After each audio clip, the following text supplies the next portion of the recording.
안녕하세요. 오종혁 선생님입니다. 자, 오늘은 이 학교의 포화옥기라는 한문 수필을 가져왔습니다. 자, 공부해 보실까요?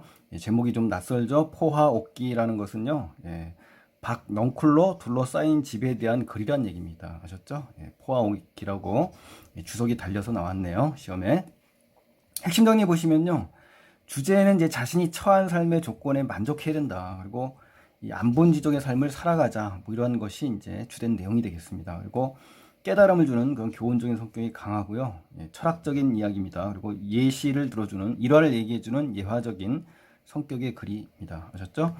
갈래는 한문수필이고 그 한문수필 중에 기에 해당됩니다. 이 기라는 것은 경험을 토대로 교훈이나 깨달음을 제시하는 형식의 그러한 글입니다. 여러분 수어제기라든가 포화 옥기 있죠? 이런 거 잘 연결해서 공부하시면 좋겠네요. 기에 대해서 공부를 한 겁니다. 자, 서수상 특징에 가시면은 작가가 이제 신유박해에 연루돼 가지고요. 유배당했을 때 그 창작된 작품입니다. 아셨죠? 그래서 그 서울에서 온 나그네에게 들은 이야기 속에서 노비의 삶을 통해서 유배지 생활의 이 어려움 속에서 고통을 견디는 방법에 대해서 깨달음을 주게 되는 겁니다. 아셨죠?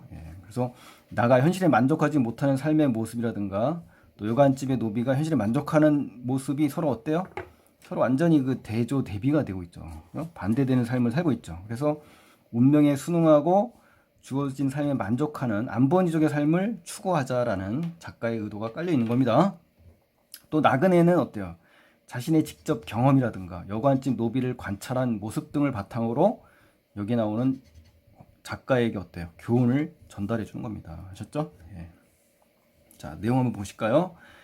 자, 첫 번째 내용은 이제 내가 사는 집이 나오는데 이 집의 협소함 아주 공간이 작다고 나옵니다. 그리고 열악한 그런 주거 환경으로 인해서 병까지 생겼네요. 보실까요? 내가 여기서 나는 이제 여기서 작가입니다. 사는 집은 자 살고 있는 집은 높이가 한 길이 못 되고 너비는 9자가 못 된다. 그건 뭐예요? 자기가 살고 있는 그런 열악한 어떤 협소한 그 주거 장소에 대해서 어때요? 아주 구체적으로 사실적으로 제시가 됐죠. 그러면서 인사를 하려고 한다면 가시 천장에 닿고 그렇죠? 너무 공간이 협소하니까 또 잠을 자려고 하면 무릎을 구부려야 하는 그러한 상황이라는 겁니다. 그래서 한여름에 햇볕이 내리쬐면 창문이 뜨겁게 달아올라서 어때요? 그래서 담장 밑에 이 박을 10개 심었더니 넝쿨이 자라서 집을 가려주었다. 그러니까 제목하고 어때요? 포화옥기와 연관이 되죠. 여기서 제목이. 그렇죠? 그러자 우거진 그늘 때문에 시원해지긴 했죠. 근데 이제 모기, 파리, 떼들이 이제 이런 곳에서 이제 음지에서 서식을 하는 겁니다. 그리고 뱀들도 어때요? 웅크리고 이제 하면서 그래서 그러니까 이제 어때요?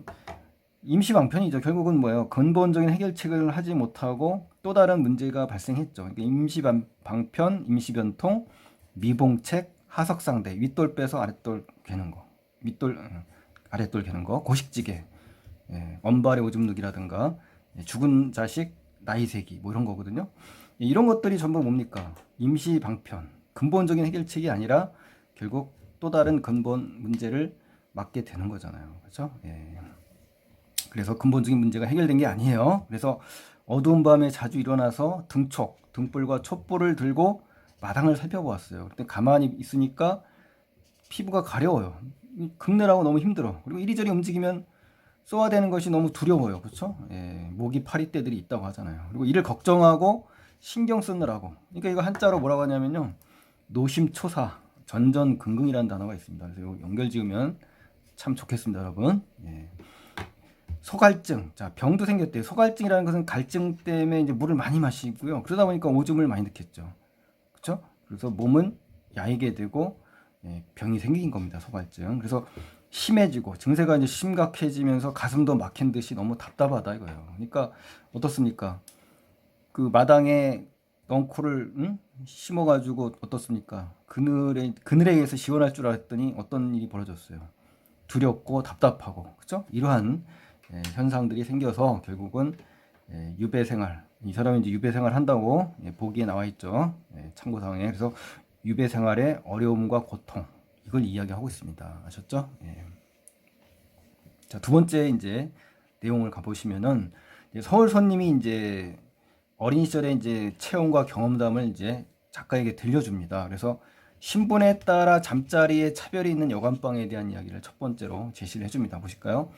자, 찾아오는 손님에게 이러한 사정을 자세히 말하곤 했다. 근데 서울에서 온 어떤 나그네가 있었습니다. 예, 나그네가 있었는데 결국 작가인 나에게 깨달음을 주는 그런 인물입니다. 아셨죠? 내 말을 듣고 이제 위로를 하였다. 그렇죠? 위로까지 해줬네요. 그리고 나서 자신이 예전에 몸소 겪었던 과거의 일을 좀 전달을 합니다. 그러니까 교훈을 주는 일화, 이것을 이야기하는 거죠. 자기의 체험담이라고 할까요? 예. 저는 어렸을 때네요. 집이 가난했는데 장사를 했다. 그리고 영남 땅의 나루터, 뭐 정자, 역정, 여관, 뭐 궁벽한 고을의 작은 주막, 뭐 하면서 거의 도초에 안 간 곳이 없다라고 이야기를 하네요. 그렇죠? 근데 이제 무더운 여름철에 여행객과 나그네들이 한 곳에 모이게 된다. 그렇죠. 이제 숙박을 해야 되니까. 근데 이제 수령과 보좌관원, 지위가 높죠. 먼저 내실, 안방을 이제 차지한다는 얘기입니다. 그리고 서늘하게 지내고 바람 부는 겨체와 시원한 평상은 어디 누구냐? 아전과 역졸이라는 거예요. 역졸. 그러니까 역졸은 관원의 하인이 되는 것이죠. 근데 이 사람들이 차지해버리고 오직 자 중요한 거는 그 다음 부류인데요. 뜨거운 구들장이에요. 한여름인데 지금 뜨거운 구들장이라잖아요. 뜨뜻한 침상에는 벽을 뚫고 관솔불이 비쳐들고 대자리를 깎아 빈대를 쫓아내는 곳만이 남게 되지요. 그러니까 굉장히 한여름인데 이런 곳이면 어떻습니까? 잠자기 힘들죠. 그렇죠? 그곳만은 어느 누구도 다투지 않는다. 서로 가지를 않으려고 하니까요. 그렇죠? 더워서.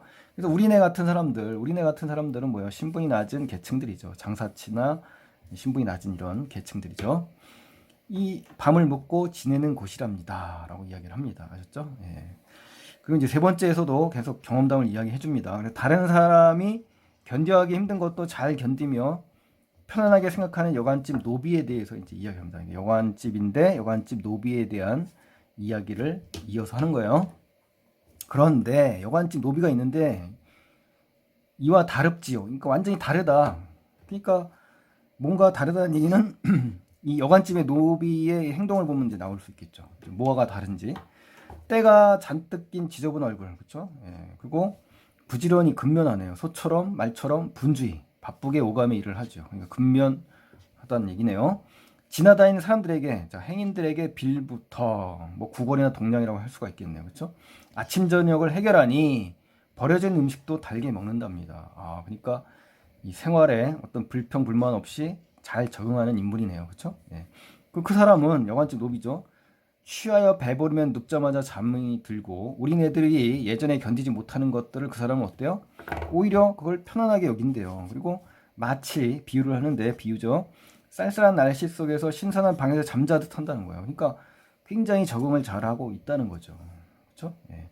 그의 모습을 살펴보면 옷은 다 해지고 여기저기 꿰매었지만 살결은 굉장히 튼실하다. 건강하다는 얘기네요. 그렇죠?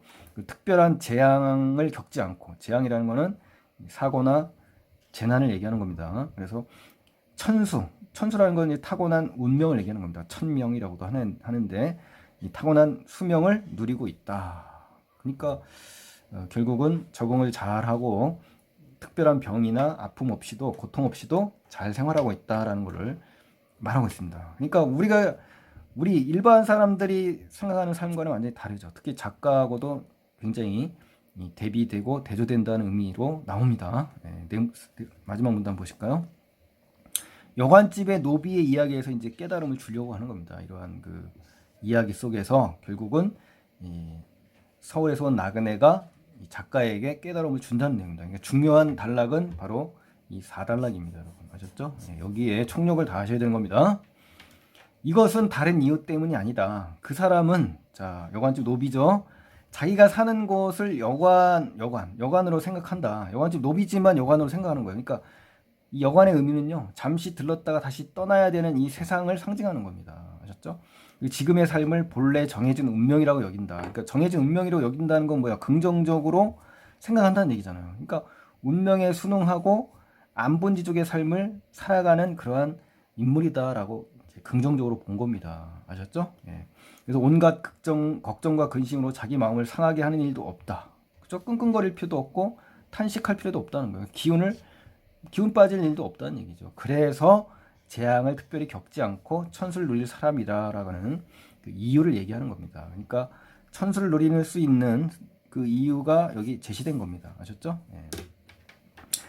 그러고 나서 또 이런 말도 있다. 또 추가로 이제 이런 말이 있다라고 하면서 나그네의 어떤 가치관과 철학이 등장하는 겁니다. 그래서 나그네의 어떤 가치관, 인생관, 철학 이런 거, 신념 이런 게 이제 등장하거든요. 보실까요? 지금 이 세상은 살아있는 사람을 봉양한다. 그렇죠? 봉양이라는 것은 받들어 모시는 거다 이거요. 또 죽은 사람을 장사 지내는 여관과 같은 것이 바로 세상이다라는 거예요. 그러니까 세상은 곧 여관이라는 얘기죠. 그리고 이 여관이 이 세상이 말이죠. 하룻밤이나 이틀 묵고 가는 곳이다. 그러니까 인생은 뭐하다? 굉장히 짧다는 거예요. 그러니까 인생 무상이 담겨 있는 거죠. 그렇죠? 허무하잖아요. 그렇죠? 인생 무상에 그러한 정서가 지금 담겨 있는 겁니다. 지금 그때는 누구입니까? 작가를 이야기하는 거죠. 그렇죠? 예. 이러한 여관에 몸을 기탁해 사는 데다가 그렇죠? 이러한 여관에 맡겨서 의지하면서 살면서 다시 또 멀리 떠나와 그렇죠? 귀양 왔잖아요. 유배 왔잖아요. 궁벽한 아주 그 후미지고 으석한 골짜기에 몸을 숨기고 있지 않냐. 그러니까 작가가 사는 곳조차도 역시 일순간 잠시 머문 장소다. 그리고 속세에서도 훨씬 멀리 떨어진 곳이고 그런 곳이기 때문에 현실에 만족하고 현재의 삶을 받아들여라 라고 비판을 하는 겁니다. 그렇게 하지 않는 삶에 대해서. 아셨죠?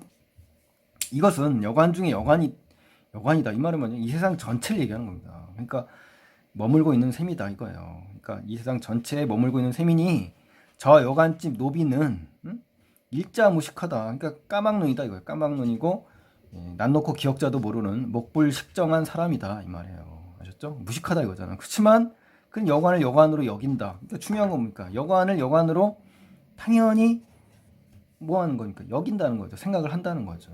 그러니까 무리가 없다는 거예요. 아셨죠? 그래도 음식도 잘 먹고 하루하루를 잘 지내니까 추위 더위 해치지 못하고 질병도 해를 입지 못하잖아요. 누구와 반대요? 작가와 완전히 반대잖아요. 지금 그렇죠? 예, 그러니까 어떤 면에서 차이가 나서 그런 거죠. 이 세상을 만족하냐 불만족하냐 여기서 차이가 난다는 겁니다. 아셨죠? 예. 그런데 그대는 당신은 도를 지키고 운명에 순종하며 소박하고 솔직한 태도로 행하는 분입니다. 그렇죠? 그런데 여관 중에 여관에 지내면서 여관을 여관으로 생각하지 않으시니까 문제다 이거예요. 그래서 자기 스스로 화를 돋구고 있다. 그러니까 자기 스스로 화를 돋는다. 들복과 원기를 손상시킨다 이거예요. 한자로 자업자득이잖아요. 그렇죠? 예, 자승자박, 자업자득. 그렇죠? 이 병이 생겨 거의 죽을 지경에 이르렀잖냐. 그러니까 완전히 어떠냐 대조되잖아 이 말이에요. 그렇죠? 예, 그래서 그대가 배우기를 바라는 것은 옛날 성현의 말씀이잖냐. 성현의 말씀이 뭐야? 도를 지키고 운명에 순응하고 소박하고 솔직한 태도로 뭐 하는 거니까 행하는 거잖아요. 그렇죠? 근데 병이 생겨서 거의 죽을 지경이 됐으니 오히려 여관집 노비가 하는 것처럼 하지도 못하는구나. 이게 얘만 또 못하다 이거예요. 일자 무식보다도 공부한 그런 어떤 선비이면서도 삶을 잘못 살고 있지 않냐. 뭐 이런 얘기잖아요. 그렇죠? 그 옛성인의 말씀을 배우기를 바라면서 여관을 생각하지 않아서 이렇게 괴롭게 살고 병에 걸려 있는 이 작가를 비판하는 겁니다. 그래서 언행일치를 촉구하라는 거예요. 그래서 비판하고 질타하는 그런 말하기 방식을 취하고 있는 겁니다. 그러니까 이에 그 말을 서술하여 벽에 적고 포화 없기라 전하였다. 그렇죠. 나그네 이야기에 정말 귀감이 된 거죠. 공감하고 어떻습니까?